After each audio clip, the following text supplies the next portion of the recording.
everyone! Happy Friday! Welcome back po sa aming channel. Welcome back sa Life with the Rose Fam. Papunta kami ngayon sa Walmart kasi nga mag-grocery shopping kami. Ayan si Baby Zelda. Laki na oh. Laki ng mukha. Parang naiba na yung kanyang itsura. Zelda! Zelda! Taba mo na.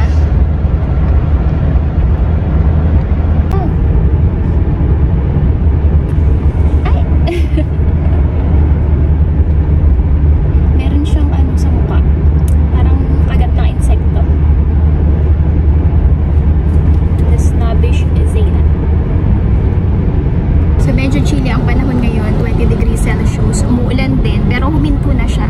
Pero kanina sobrang lakas. It's currently 3:53 PM. Nadaan muna kami sa aming mga in-laws. O sa aking mga in-laws. May kukunin ulit si Mr. doon. Grabe, ang bilis ng panahon. Si Zelda magto 2 months old na yan. Sa 11th. September 11th. Kaya ang sobrang ano, ang laki niya, para siyang nahipa na balloon. Ang laki-laki na niya. Tapos pinicturean ko siya kanina, nilagyan ko siya ng bow. Kaso kasi pag umaalis kami, hindi ko na nilalagyan ng bow dahil ang hassle. Parang hindi niya masyadong feel. Parang si Zayda din nung bata. So insert ko dito yung photo. And share ko lang din pala sa inyo nung aking last postpartum check-up. Medyo nadagdagan yung aking weight. From 102 pounds, naging siyang 103.2 pounds. Although 1.2 pounds lang naman. And for my height, ano pa rin siya, ideal weight pa rin siya. Yun lang para sa akin, dahil sanay ako na ang weight ko before pregnancy is sobrang baba dahil nga underweight ako. Hindi pa ako lagi umaabot ng 100 pounds. Ayun, yung mga damit ko before ako nabuntis, mga jeans, mga shorts. Well, may mga shorts na stretchable, so kasya pa. Pero yung mga jeans, hindi na talaga kasya. Although nung nabuntis naman ako kay Zayda, and then nung nanganak ako, yung mga jeans ko rin before, hindi siya kasya. Pero after few months, nag-lose weight ako and kumasya. Pero mukhang bibili ako ng mga bagong jeans para at least, diba, meron ako masuot hanggat hindi pa bumababa yung aking weight. And then na-clear na rin ako ng aking OB na sa mga light exercises. So ayun, mag-start na ako ulit mag-exercise. Pero mga, ayun nga, light exercises lang. Ako si Zelda, naiyak na naman. Tina tayo guys sa Walmart. Oh yeah. So kuha tayo ng sunscreen, sunblock. Hahanap kami ng tent guys, yung maliit na tent lang. Wow, what a cool baby. Zayda, look. Zayda, pretty baby. Kuha tayo ng mga tank tops and panties para kay Zayda.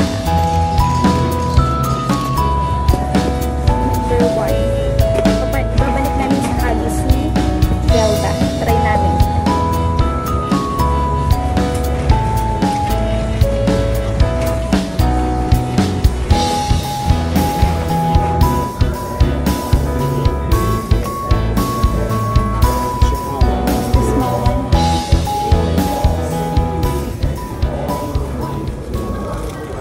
Let's start now with our grocery shopping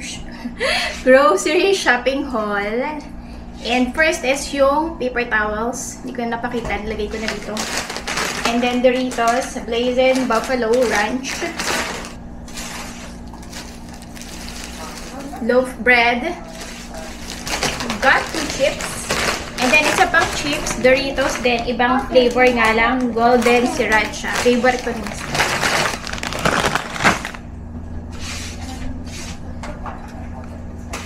Ice cream, Friendly's French Vanilla, kasi ito yung ginagamit namin pagka gumagawa si Mr. ng strawberry frap.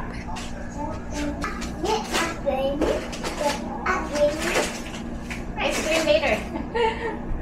Si Zayda nang hindi na ice cream. You want cookie? Okay. Cookie.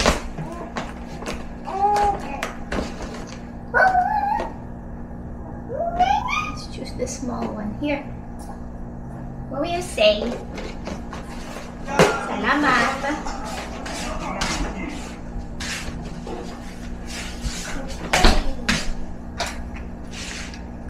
And then toy ni Zeta, Hot Wheels na Bentley yung ano, name ng car. Ang mahal nito, $9. Mahal na yun na para sa toy. Na ganito lang ang itsura.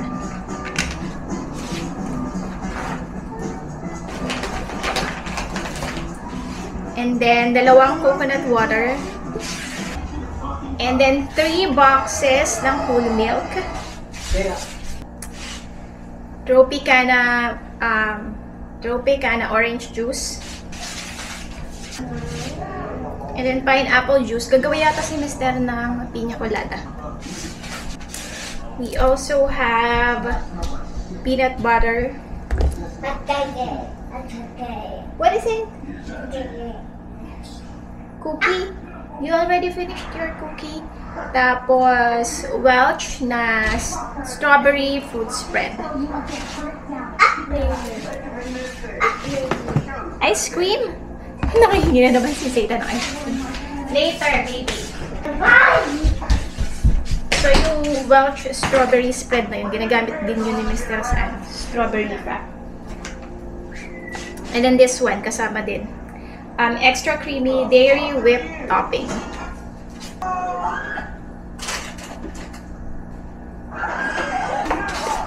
Isang pack ng strawberries. And then ito yung panties ni Zeta. What size is this? 40-50. And then 40-50 din na shirt. And then snacks to ni Zeta, goldfish. Dahil nga sobrang pihika niya, yung mga gusto niya talaga yung pinipili namin. Hindi ko nga alam kung bakit siya biglang naging pihika nung mga nakaraan, parang 1 year old before siya mag 2 years old. Actually, 2 years old siya. Nung pagtungtong niya ng 2 years old, dun siya nag-start maging pihikan sa food.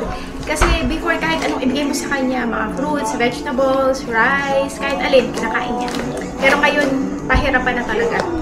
Parang ano talaga siya, toddler thing. Although hindi lahat naka-experience ng ganon, pero some toddlers are talagang mga pihikan. Hopefully is ma-overcome naman niya yung ganon. Sana, pagka siguro mag-3 years old na siya.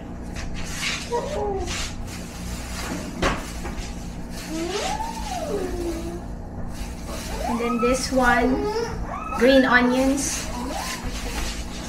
Tama ba? Green onions. Onion leeks, whatever. And then ito, yung kaninang sinusuot ni Zeta, shades. And kung bumili rin pala kami ng sunshade, yung parang tent siya for the beach. And then, broccoli, green bell pepper, and then sugar snappies, beets, and then apples, pineapple, pickles, and then carrots, green beans,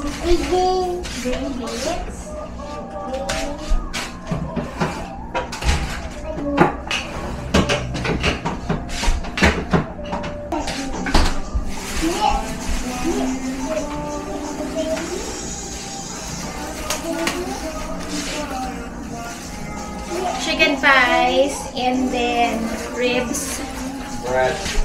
So, iniwan ko na lang siya dito sa labas. Sabi ni Mr. Lutuin niya.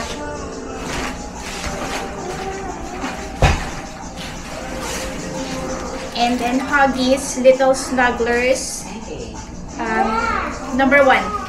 Para kay Zelda. Itatry namin ulit itong number 1 ng Huggies. I-check namin kung okay. Kasi yung Rascal na ginagamit niya, na number 1 din, or yung binili namin nung nakaraan, nag-leak siya pagka medyo madami yung ano niya, poop.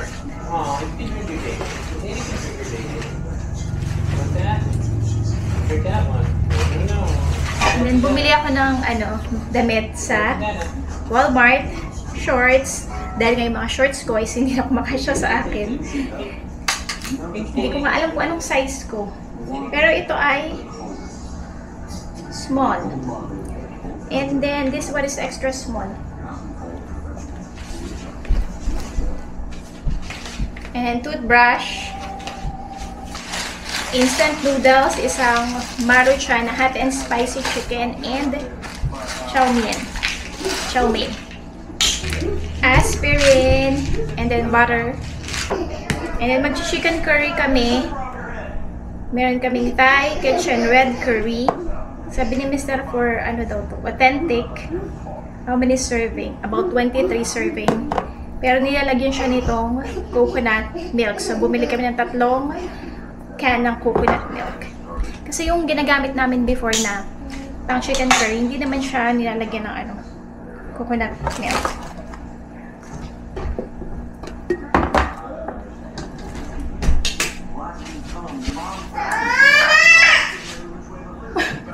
Ito si Zayt, akala ko anong nangyari. And then barbecue sauce. And ito pala. Sunscreen lotion.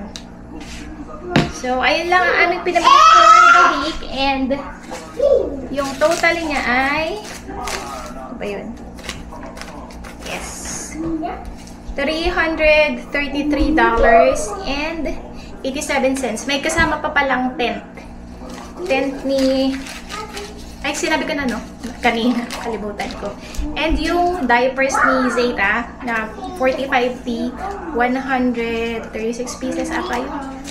So, ayun. Yun ang aming grocery na pamili for this week. And medyo malaki siya.